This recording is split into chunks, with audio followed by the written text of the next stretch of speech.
ओम अज्ञानतिमिरान्धस्य ज्ञानाञ्जनशलाकया चक्षुरुन्मिलितं येन तस्मै श्रीगुरुवे नमः। श्रीचैतन्यमनोभीष्टं स्थापितं येन भूतले स्वयं रूपकदा मह्यं ददाति स्वपदान्तिकं। वन्देऽहं श्रीगुरो श्रीयुतपदकमलं श्रीगुरून् वैष्णवांश्च। श्रीरूपं साग्रजातं सहगणा रघुनाथान्वितं तं सजीवं साद्वैतं सावधूतं परिजनसहितं कृष्णचैतन्यदेवं श्रीराधा कृष्णपादान् सहगणा ललिता श्रीविशाखान्वितंश्च। नमो विष्णुपादाय कृष्णपृष्ठाय भूतले श्रीमते भक्तिवेदांत स्वामिनिति नामिने। नमस्ते सारस्वते देवे गौरवाणी प्रचारिणे निर्विशेष शून्यवादी पाश्चात्य देशतारिणे। जय श्री कृष्ण चैतन्य प्रभु नित्यानंद श्री अद्वैत गदाधर शिवासदि गौर भक्तवृंद। हरे कृष्ण कृष्ण कृष्ण हरे हरे, हरे राम राम राम हरे। ओके। तो आज हमें सेकंड कैंटो चैप्टर 10 स्टार्ट करना है। भागवत सभी प्रश्नों का उत्तर है, ये सेकंड कैंटो अध्याय 10 का टॉपिक है। और विशेष रूप से जैसे कि हमने देखा था कि पहले भागवतम के 10 लक्षणों का वर्णन किया गया है। भागवतम के 10 लक्षणों का वर्णन करने के बाद विराट रूप से कैसे सृष्टि होती है, कारण सृष्टि जो है उसका संक्षिप्त वर्णन इस अध्याय में किया जाता है। और यही वर्णन तीसरे स्कंद में भी कंटिन्यू रहता है। तीसरे स्कंद के बिगिनिंग में भी इस वर्णन को कंटिन्यू किया जाता है। तो हम पहला श्लोक से स्टार्ट करते हैं। श्री शुक उवाच अत्र सर्गो विसर्गश्च स्थानं पोषणमूतयः मन्वन्तरे सानुकथा निरोधो मुक्तिराश्रयः। सुखदेव गोस्वामी जी बता रहे हैं, अत्र सर्गः विसर्गः स्थानं पोषणम ऊति मनवंतर ईशानुकथा निरोध मुक्ति आश्रया। ये 10 लक्षण श्रील सुखदेव गोस्वामी बता रहे हैं। महापुराण के अंदर ये 10 लक्षण पाए जाते हैं। अगर किसी पुराण में ये 10 लक्षण पाए जाते हैं, समझना चाहिए कि वो पुराण महापुराण है। श्रीमद् भागवत में ये 10 के 10 लक्षण पाए जाते हैं, इसलिए श्रीमद् भागवतम को महापुराण बोला जाता है। तो सुखदेव गोस्वामी बता रहे हैं अत्र मतलब इस श्रीमद् भागवतम में, यहाँ इस श्रीमद् भागवतम में क्या क्या लक्षण मिलते हैं। सर्गः, सर्गः मतलब ब्रह्मांड की उत्पत्ति का वर्णन। ये सर्ग का मतलब होता है भगवान विष्णु जो क्रिएशन करते हैं, भगवान विष्णु जो सृष्टि करते हैं उसका वर्णन सर्ग कहलाता है। जैसे पंच महाभूत की उत्पत्ति और भौतिक संसारों को, ब्रह्मांड की उत्पत्ति, ये सब सर्ग कहलाता है। तो भगवान विष्णु के द्वारा जो सृष्टि की जाती है वो सर्ग कहलाती है। उसके बाद आता है सेकंड विसर्ग। विसर्ग मतलब ब्रह्मा जी के द्वारा की गई सृष्टि को विसर्ग बोला जाता है। एक सृष्टि भगवान विष्णु पहले करते हैं, फिर ब्रह्मा जी का जन्म होता है विष्णु जी के द्वारा, और फिर विष्णु जी उन प्लैनेट्स को फिल अप करते हैं लिविंग एंटिटीज के द्वारा और इंटीरियर डेकोरेटर जैसा कार्य करते हैं। तो ब्रह्मा जी की सृष्टि जो है विसर्ग कहलाती है। ये सेकेंडरी है। ब्रह्मांड की उत्पत्ति का वर्णन सर्ग, उपसृष्टि का वर्णन विसर्ग। इसके बाद तीसरा लक्षण है स्थानम। अलग अलग लोक, ब्रह्मांड में अलग अलग लोकों की स्थिति क्या है, किस स्थान पे कौन सा लोक है। Upper planetary, mid, lower planetary system, भू भुआ स्वर्ग महलोक जनलोक, ये सब जो है ये डिवीजन स्थान कहलाता है। इसके बाद पोषणम, पोषणम मतलब सृष्टि का संरक्षण, किस प्रकार से भगवान विष्णु सृष्टि को संरक्षित करते हैं। इसके बाद ऊति, ऊति का मतलब होता है सृष्टि की प्रेरणा, सृष्टि को आगे बढ़ाने की प्रेरणा या इम्पेटस। दो प्रकार के इम्पेटस होते हैं, एक पॉजिटिव एक नेगेटिव। पॉजिटिव इम्पेटस का वर्णन हिरण्यकश्यपु के द्वारा किया गया है, प्रहलाद के द्वारा किया गया है। नेगेटिव इम्पेटस का वर्णन हिरण्यकश्यपु द्वारा किया गया है। तो उति मतलब सृष्टि की प्रेरणा, सृष्टि को किस प्रकार से संचालित करने उसके पीछे जो इंस्पिरेशन होता है वो उति कहलाता है। इसके बाद मनवंतर, अलग अलग मनवंतर में अलग अलग मनुओं के शासन का वर्णन।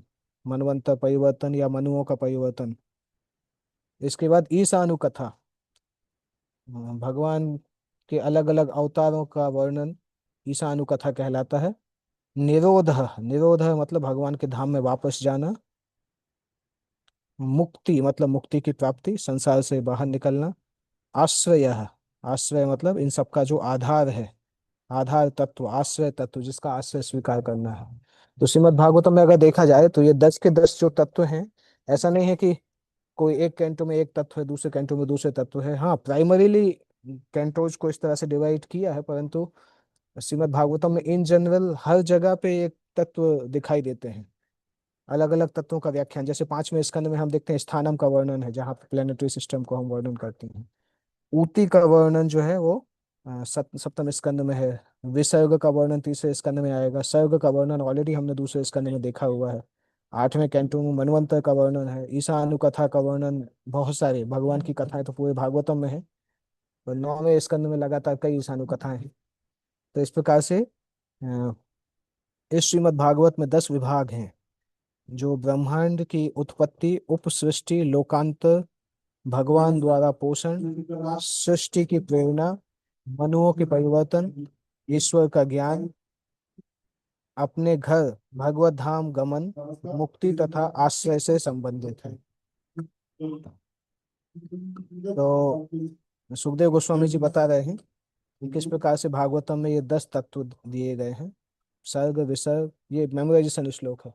अत्र सर्गो विसर्गस्य स्थानम पोषणम ऊतयः मनवंतरे सानुकथा निरोधो मुक्तिराश्रय। सबको याद करना चाहिए ये श्लोक, क्योंकि श्रीमद् भागवतम के 10 तत्वों का वर्णन इस श्लोक में किया गया है। तो अच्छा मेमोराइजेशन श्लोक है। इसके बाद श्री सुखदेव गोस्वामी इन 10 तत्वों के बारे में थोड़ा सा और वर्णन करना प्रारंभ कर रहे हैं।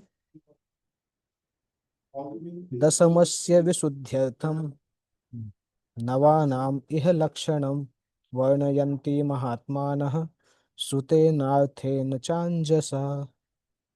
10 तत्वों में से दशमस्य विशुद्ध्यर्थम, 10वां तत्व जो है, आश्रय तत्व जो है, उसकी दिव्यता को अन्यों से पृथक करने के लिए उन सब का वर्णन कभी वैदिक साक्ष्य में, कभी प्रत्यक्ष व्याख्या से, और कभी महापुरुषों द्वारा दी गई संक्षिप्त व्याख्याओं से किया जाता है। तो आश्रय तत्व मुख्य है। आश्रय तत्व मतलब भगवान श्री कृष्ण, पूर्ण पुरुषोत्तम भगवान, उनका वर्णन 10वें स्कंद में विशेष रूप से किया गया है। ये आश्रय तत्व बाकी 9 तत्व से पृथक है। बाकी 9 तत्व इस आश्रय तत्व के लिए डिजाइन किए जाते हैं। तो 9 तत्वों का वर्णन अलग अलग वैदिक साक्ष्यों में होता है, व्याख्या में होता है, महापुरुषों द्वारा किया जाता है। अभी श्री सुखदेव गोस्वामी समझाते हैं कि क्या सर्ग है, क्या विसर्ग है। जनरल समराइज उसको करने वाले हैं। भूतमात्रेन्द्रिय धियाम जन्म सर्ग उदाहृतः ब्रह्मणो गुण वैषम्यात् विसर्गः पौरुष स्मृतः। इसमें से सर्ग क्या कहलाता है? भूत, मात्र, इंद्रिय, धियाम, जन्म सर्ग उदाहृतः। इसका मतलब है, भूत का मतलब है पंच महाभूत, क्षिति जल पावक गगन समीरा, भूमि जल अग्नि वायु आकाश, पांचों तत्वों का सृष्टि। मात्रा, तन्मात्रा, इंद्रियों के द्वारा जो ऑब्जेक्ट हैं, इंद्रियों के द्वारा दृश्य वस्तुएं। भूत, पंच महाभूत मतलब earth water fire air ether. तन्मात्रा मतलब इंद्रियों के विषय बोल सकते हैं। और इंद्रिय, स्वयं इंद्रिया। उसके बाद धिया मतलब मन। इसके बाद जन्म सर्ग उदाहृतः, इन सब का जन्म, इन सब का प्राकट्य सृष्टि कहलाती है, सर्ग कहलाती है। और क्या क्या होता है? ब्रह्मणः, ब्रह्मा का भी जन्म भगवान विष्णु के द्वारा किया जाता है, तो ब्रह्मा का जन्म जो है वो सर्ग में आता है। गुण वैषम्यात्, सत्वगुण रजोगुण तमोगुण का जन्म और तीनों के बीच की अंतः क्रियाएं, ये भी सर्ग के अंदर आता है। विसर्गः पौरुष स्मृतः, तो मुख्य सृष्टि सर्ग से बाद में विसर्ग जनरेट होता है। विसर्ग मतलब ब्रह्मा जी जब सृष्टि करना प्रारंभ करते हैं। पदार्थ के 16 प्रकार अर्थात 5 तत्व, क्षिति जल पावक गगन तथा वायु, ध्वनि रूप स्वाद गंध स्पर्श तथा नेत्र कान नाक जीभ त्वचा एवं मन की तात्विक सृष्टि सर्ग कहलाती है। और प्रकृति के गुणों की बात की अंतः क्रिया विसर्ग कहलाती है। तो जब ये 16 प्रकार के तत्व पहली बार बनाए जाते हैं। पंच महाभूत, और ध्वनि, रूप, स्वाद, गंध, स्पर्श, रस रस स्पर्श रूप, ध्वनि, रूप, स्वाद, गंध, स्पर्श, और इनके ऑब्जेक्ट कौन कौन से इंद्रियां में से ये प्रकट होते हैं। जैसे नेत्र से, रूप, कान से, ध्वनि, नाक से, गंध, जीभ से, स्पर्श, त्वचा से, त्वचा से भी स्पर्श होता है, और मन, इन सब की जो सृष्टि होती है। त्वचा से स्वाद भी होता है, हाँ, त्वचा से स्वाद होता है। तो इन सब की जो तात्विक सृष्टि है वो सर्ग कहलाती है। इसके बाद प्रकृति के गुण जब इंटरकनेक्ट होते हैं ब्रह्मा जी के द्वारा, तो वो विसर्ग के अंदर कहलाती है। यहाँ पे एक चीज देखना इंपॉर्टेंट है, ब्रह्मा जी का जन्म स्वयं में सर्ग कहलाता है, क्योंकि ब्रह्मा जी का जन्म विष्णु जी की सृष्टि के द्वारा होता है। ब्रह्मा की सृष्टि नहीं है, ब्रह्मा का जन्म विष्णु की सृष्टि के द्वारा होता है।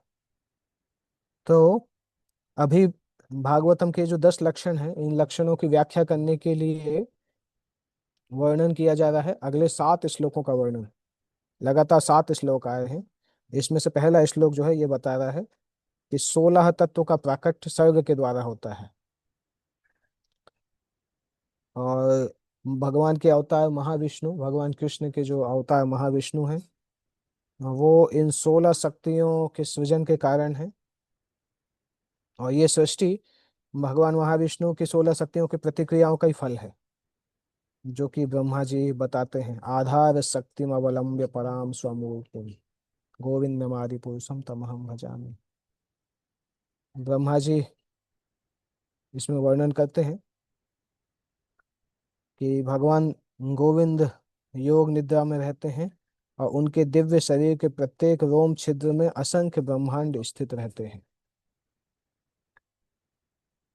और किस प्रकार से ये सृष्टि प्रारंभ होती है? भगवान की विशिष्ट शक्तियों के प्राकट्य से, सुतेन अर्थात वैदिक निर्देश से यह सृष्टि संभव है। बिना वैदिक निर्देश के यह सृष्टि प्रकृति की उपज प्रतीत होती है। अनावृत्ति ही शब्दात, अगर वैदिक निर्देश देते हैं तब ये सृष्टि सृजन प्रारंभ होता है। वैदिक निर्देश से स्पष्ट है कि समस्त शक्तियों के मूल भगवान हैं, और सृष्टि सृष्टि कभी भी जड़ प्रकृति के द्वारा नहीं बनती है। उसके पीछे मूल पूर्ण पुरुषोत्तम भगवान रहते हैं। इसके बाद श्रील सुखदेव गोस्वामी समझा रहे हैं, स्थित वैकुंठ विजय पोषणम तद अनुग्रह मनवंतराणि सद्धर्म ऊतयः कर्म वासना। ये बता रहे हैं, स्थिति वैकुंठ विजय। स्थिति मतलब क्या होता है? स्थानम जो हमने देखा था ना, सर्ग विसर्ग स्थानम, तीसरा जो है उसका सर्ग और विसर्ग को उन्होंने समझा दिया। इसके बाद स्थान को समझा रहे हैं। स्थान का मतलब स्थिति वैकुंठ विजय है, वैकुंठ के स्वामी की विजय। पोषणम, उनके द्वारा पालन। तद अनुग्रह, भगवान की कृपा। मनवंतरानी सद्धर्म, अलग अलग मनवंतर में किस प्रकार से मनु धर्म की स्थापना करते हैं। ऊतयः कर्म वासना, सकाम कर्म की इच्छा ऊति कहलाती है, क्रिएटिव इम्पेटस। जीवात्मा के लिए उचित तो यही है कि वह भगवान के नियमों का पालन करे, और पूर्ण पुरुषोत्तम भगवान के संरक्षण में पूरी तरह से मानसिक शांति प्राप्त करे। सभी मनु तथा उनके नियम जीवन को सही दिशा प्रदान करने के लिए है। कार्य करने की प्रेरणा ही सकाम कर्म की आकांक्षा कहलाती है। तो स्थिति वैकुंठ विजय का मतलब है जीव की वास्तविक स्थिति है भगवान वैकुंठ के स्वामी जो है उनका विजय, मतलब उनके नियमों का पालन करना। और पोषणम तदनुग्रह, उनकी कृपा से उनके द्वारा पोषित होना, जिससे कि हमें संपूर्ण रूप से मानसिक शांति प्राप्त होती है। और साथ साथ सभी मनु जो हैं इसी धर्म को स्थापित करते हैं, अलग अलग युगों में आकर मनु इस सब धर्म की स्थापना करते हैं। और सकाम कर्म की आकांक्षा करना कहलाता है उति, जो कि कार्य करने की प्रेरणा है। प्रभुपाद जी यहाँ बता रहे हैं, भगवान की इच्छा से संसार सृजित होता है, विनष्ट होता है। ये इंपॉर्टेंट है। सृष्टि के अवयवों तथा उपसृष्टा ब्रह्मा की उत्पत्ति भगवान विष्णु द्वारा अपने प्रथम और द्वितीय अवतारों में की जाती है। तो ये सर्ग कहलाता है। जब सृष्टि के अवयव बनते हैं और ब्रह्मा जी की उत्पत्ति होती है। महाविष्णु, और महाविष्णु से गर्भोदकशाही विष्णु निकलते हैं, गर्भोदकशाही विष्णु से ब्रह्मा जी निकलते हैं, फिर उसके बाद गर्भोदकशाही विष्णु का एक और एक्सपेंशन होता है जो कि क्षीरोदकशाही विष्णु कहलाते हैं, जो कि संसार में व्यष्टि परमात्मा के रूप में स्थित होते हैं। और यही विष्णु सृष्टि का पालन का कार्य करते हैं। क्षीरोदकशाही विष्णु जो है वो सृष्टि के पालन का कार्य करते हैं, जो हम बोलते हैं Brahma Vishnu Shiva, creation maintenance destruction. तो उसमें से मेंटेनेंस जो है वो क्षीरोदकशाही विष्णु के द्वारा किया जाता है। और ब्रह्मा के पुत्रों में भगवान शिव का भी नाम आता है, जो कि सृष्टि का संहार करते हैं। अतः ब्रह्मांड के मूल सृष्टा तो विष्णु हैं, जो अपनी अहेतु की कृपा से उत्पन्न जीवों के पालक भी हैं। इस प्रकार समस्त बद्ध जीवों को भगवान की श्रेष्ठता स्वीकार करनी चाहिए और उनके शुद्ध भक्त बनकर इस कष्टमय तथा संकटमय संसार में शांति पूर्वक रहना चाहिए।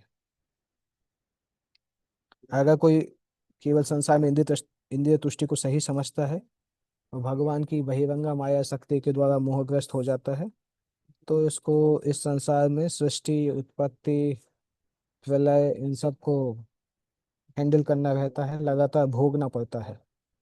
आ ब्रह्म भुवना लोका पुनरावर्तिनो अर्जुन मामुपेत्य त कौन्तेय पुनर्जन्म न विद्यते। इस प्रकार से ब्रह्मा जी के लोक से लेकर निचले लोकों तक सभी लोक जो हैं नासवान हैं, उसमें रहने वाले सभी लोग नासवान हैं। भिन्न भिन्न लोकों में उनकी आयु पृथक पृथक होती है, परंतु मृत्यु सभी की होती है। वैकुंठ के स्वामी के साथ अपने संबंध को बिसरा देने के कारण बद्धजीव इस सीधी सी बात से अनजान रहकर भौतिक जगत में स्थायी जीवन बिताने की योजना बनाने का प्रयास करते हैं। बहिरंगा शक्ति से मोहित होने के कारण वे विभिन्न प्रकार के आर्थिक तथा धार्मिक विकास कार्यों में व्यस्त हो जाते हैं और भूल जाते हैं कि भगवान के धाम उनको जाना है, वो उनके जीवन का लक्ष्य, उनके जीवन का उद्देश्य है। और भौतिक संसार में एक और अमेजिंग चीज होती है कि बताने बताने के बाद भी व्यक्ति भगवान के धाम जाना चाहते ही नहीं है। ये माया का प्रभाव के कारण इतना स्ट्रॉन्ग विस्मृति हो जाती है कि भगवान के धाम जाने की इच्छा ही नहीं होती। कोई चाहता नहीं भगवान के धाम जाना, लगातार संसार में ही फंसे रहते हैं। और ऐसे लोगों को बचाने के लिए भगवान के मनवंत अवतार होते हैं, मनु के रूप में जो भगवान के अंश अवतार आते हैं या सत्यवेश अवतार आते हैं, वो सद्धर्म की स्थापना करते हैं। मनु अपने नियमों के द्वारा संसार में सद्धर्म की स्थापना करते हैं। इसलिए तो मनु संहिता को संसार की लॉ बुक बोला जाता है, क्योंकि मनु ब्रह्मा जी के पुत्र होते हैं या किसी ब्रह्मा जी के प्रजापति के द्वारा पुत्र होते हैं। पर मनु की जिम्मेदारी होती है मानवों के लिए नियम बनाना, जिससे कि मानव भगवत धाम की प्राप्ति कर सके। तो इसलिए मनु के जो आदेशात्मक शास्त्र कहलाते हैं वो सद्धर्म कहलाते हैं। इसलिए कभी कभी लोग मनु संहिता को समझ नहीं पाते हैं, मनुस्मृति को, परंतु उनको पता ही नहीं है कि मनु है कौन। ये देखिए यहाँ पर लिखा है, विभिन्न युगों तथा कल्पों में मनु ने जो आदेशात्मक शास्त्र बनाए वो सद्धर्म कहलाते हैं। वे मनुष्यों के लिए सन्मार्ग दिखाने वाले हैं। अतः मनुष्यों को चाहिए कि वे अपने हित में इन शास्त्रों का उपयोग करें। बहुत महत्वपूर्ण है। हम में से कई भक्तों को ये कंफ्यूजन होता है कि मनु संहिता क्या है। मनु संहिता को क्योंकि बहुत रॉन्गली प्रोपोगेट किया गया है, परंतु मनु संहिता मनु के द्वारा दिया गया है। और मनु ब्रह्मा के पुत्र होते हैं सामान्यतः, या प्रजापति के पुत्र होते हैं। और मनु से मनुज होते हैं, मनु के वंशज जो होते हैं मनुष्य कहलाते हैं। तो मनु मनु हमेशा सद्धर्म की स्थापना करते हैं। ये सृष्टि एक टेम्परेरी स्थान है, जो कि भगवान के धाम वापस जाने के लिए बद्ध जीवों को अवसर प्रदान करने के लिए दिया गया है। भगवान के पास जाने की इच्छा तथा उस दिशा में किए गए कार्यों से ही कर्म का सन्मार्ग बनता है। जो ऐसे नियमित पथ का अनुसरण करते हैं, भगवान अपने उन भक्तों को अहेतु की कृपावश संरक्षण प्रदान करते हैं। किंतु जो अभक्त हैं, वे सकाम कर्मों के बंधन में फंसकर अपने को कार्यकलापों के जोखिम में डाल देते हैं। इसलिए सद्धर्म का वर्णन यहाँ पे किया गया है। सद्धर्म संस्थापक सद्ध गोस्वामी अष्टक में भी इसका वर्णन आता है। नाना शास्त्र विचार नैक निपुण सद्धर्म संस्थापक। छह गोस्वामी जो हैं वो अलग अलग हजारों शास्त्रों को पढ़ते हैं और पढ़ के सद्धर्म की स्थापना, भागवत धर्म की स्थापना करते हैं। सद्धर्म का मतलब होता है भगवान के धाम वापस जाने के लिए अपना कर्तव्य करना, और इस तरह शुद्ध भक्त बनना पवित्र कार्य है। अन्य सभी लोग पवित्र होने का ढोंग रचते हैं, किंतु वास्तव में वो ऐसे होते नहीं हैं। कुछ होते हैं जो पवित्र होते हैं, कुछ पवित्र होने का ढोंग करते हैं। पवित्र होना इंपॉर्टेंट है, पवित्र होने का ढोंग करने से कुछ नहीं मिलता है। सद्धर्म में स्थित रहने के लिए कार्य करना ही जीवन की सही दशा है। मनुष्य का उद्देश्य भगवान के धाम जाना होना चाहिए, ना कि अस्थायी जीवन के लिए उत्तम या निकृष्ट जीवन ग्रहण करके संसार के जन्म मरण के आवागमन में फंसना है। एक्चुअली मनुष्य के लिए बहुत इंपॉर्टेंट है ये सोचना कि हम समझें कि इसी जन्म में हम भगवत धाम चले गए, बार बार इस संसार में आने की आवश्यकता नहीं है, क्योंकि हमारा कोई प्रयोजन नहीं है इस संसार में। ये संसार हमारा नहीं है, ये अनित्य संसार है। अनित्य संसारे मोह जन्मिया, जीव को कराए गधा। हम सभी लोग गधे के समान, या जो भी जीव समझ नहीं पा रहे हैं इस चीज को और इस तरह से जीवन नहीं जी पा रहे हैं, वो गधे की तरह जी रहे हैं जीवन। और हर बार मृत्यु होती है, बार बार जन्म होता है, परंतु समझ नहीं पाते कि इस संसार में क्यों फंसे हुए। बार बार प्लान करे, बार बार छूटे। प्रभुपाद जी लिखते हैं वृंदावन भजन में, वृंदावन भजन या विवाहाष्टकम, कहीं पे एक जगह लिखते हैं ये लाइन। ये व्यक्ति लगातार प्लान करता है, वो प्लान लगातार टूटते जाते हैं, और ऐसे प्लान करते करते उसका जिंदगी खत्म हो जाता है। जन्म मरण के आवागमन में फंसने की आवश्यकता नहीं है। ये संसार एक्चुअली हमारा संसार नहीं है। हम इस संसार के मालिक भी नहीं है, और हम इस संसार के हैं भी नहीं। हम भगवान जहाँ पे रहते हैं आध्यात्मिक संसार में, वहाँ के हम निवासी हैं। तो हमें वहाँ जाने का प्रयास करना चाहिए। मनुष्य को ऐसे ही जीवन के कार्यकलापों की आकांक्षा करनी चाहिए, इसी में मानव जीवन की बुद्धिमत्ता है। तो आज हमने 4 श्लोक पढ़े, जिसमें कि भागवतम के 10 लक्षण, इन लक्षणों का संक्षेप में वर्णन अभी भी चल रहा है। 5वें श्लोक में ईशानुकथा का वर्णन आता है। उसके बाद श्री सुखदेव गोस्वामी फिर मुक्ति का वर्णन करते हैं, फिर निरोध का वर्णन करते हैं, उसके बाद आश्रय का वर्णन करते हैं, और उसके बाद आदि दैव, आदि भौतिक, आध्यात्मिक, और फिर विराट रूप का वर्णन करते हैं। विराट रूप से कैसे इंद्रियां निकलती हैं उसका वर्णन करते हैं। तो कल की क्लास में फिर हम 5वें श्लोक से प्रारंभ करेंगे। श्रीमद् भागवतम की जय। जगत गुरु शिल प्रभुपाद की जय। निताई गौर प्रेमानंदे।